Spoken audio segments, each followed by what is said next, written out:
식물을 키우는데 가장 중요한 일이 물주기에 달려있는 것 같다. 그 화원에서 식물을 구매하며 물은 얼마 만에 주나요? 하고 물어보는 것은 판매 사장님에게 참으로 당혹스러운 일인 것 같다. 그렇지만 사장님도 겉들기 마르면 주세요. 하지만 키우는 환경에 따라 일조량과 습도, 환기 등 여러 조건이 다르므로 거기에 맞추어 물주기는 식집사들 몫이다. 오늘은 화분의 물주기에 대하여 알아보자. 다육식물 물주기? 물을 많이 머금고 있는 다육식물의 물주기는 가장 중요하고 어려운 일일 수도 있다. 그러나 간단하게 물주는 시기와 방법이 있다. 먼저 필요한 도구로 대나무 꼬챙이로 다육이 화분을 찔러보아 흙이 묻어 나오면은 아직 다육 화분에 수분이 남아있어 물을 줄 시기가 되지 않은 것이며, 다육이 화분을 찔러보아서 대나무 꼬챙이에 흙이 묻어 나오지 않으면 물주는 시기가 된 것으로 화분 밑으로 물이 충분히 흘러나오도록 물을 주면 된다. 그러나 화분 개수가 많아지면은 이런 방법으로 물을 주기에 번거로움이 있어 다육이 용토의 상토 양을 다육이의 종류에 맞게 적당량으로 배합하여 화분 속 물에 머금고 있는 기간을 생각하여 다육이 용토를 배합 사용하면 물주는 시기를 1주에 한 번, 2주에 한 번 혹은 단수 기간에 1달에 한 번 규칙적인 물주기를 할 수 있어 식물을 키우는데 어려움을 덜어줄 수 있어 조금만 관심을 가지고 배합토를 관리하면 손쉬운 홈가드닝을 즐길 수 있다.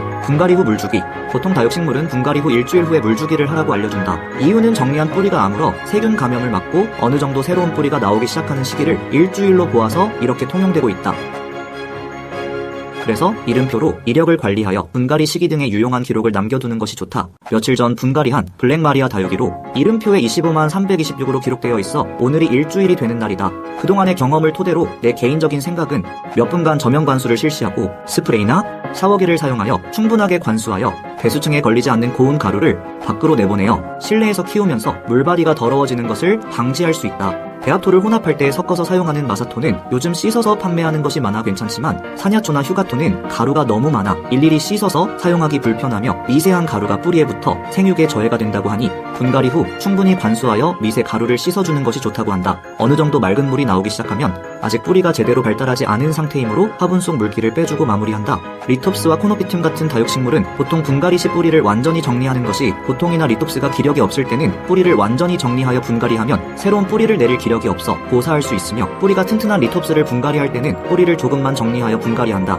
뿌리를 완전히 정리한 리톱스의 분갈이 날짜가 25만 318이므로 아직 일주일이 되지 않아 며칠 후에 천물 주기를 실시할 예정이다. 분갈이한 코노피튬 빌로붐은 분갈이 날짜가 25만 318이어서 일주일이 되지 않았지만 뿌리를 약간만 정리하여 오늘 천물 주기를 실시. 다육식물은 물주기가 끝나면 꼭 해야 할 일이 있다. 다육이 몸통에 묻어있는 물을 제거하여 주어야 한다.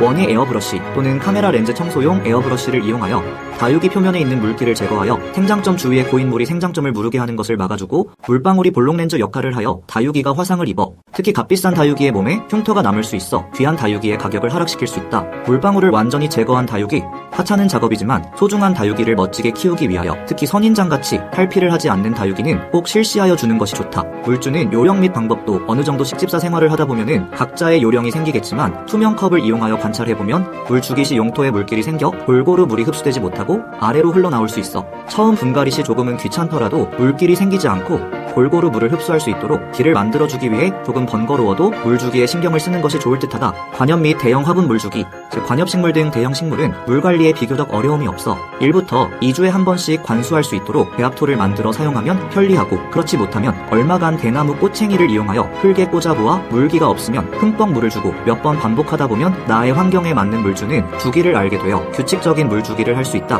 식물들을 카우며 가장 효과적인 방법은 자주 발소리와 숨소리를 들려주며 대화함으로써 식물의 상태를 그때그때 관찰하여 적절한 조치를 취하면 식물도 그에 화답하듯 별탈 없이 싱싱하게 보답하는 것 같다. 다육식물 물주기, 분갈이 후 물주기, 관엽화분 물주기, 대형화분 물주기, 식물 물주는 시기, 다육이 물주기, 물주기 방법, 일조량, 습도, 환기, 식집사, 대나무 꼬챙이, 다육이 용토, 배합토, 저면 관수, 스프레이, 배수층, 리톱스 물주기, 코노피튬 물주기, 선인장 물주기, 원예 에어브러쉬, 에어블로워, 다육식물 흉터, 화분 물주는 시기 및 방법, 홈가드닝.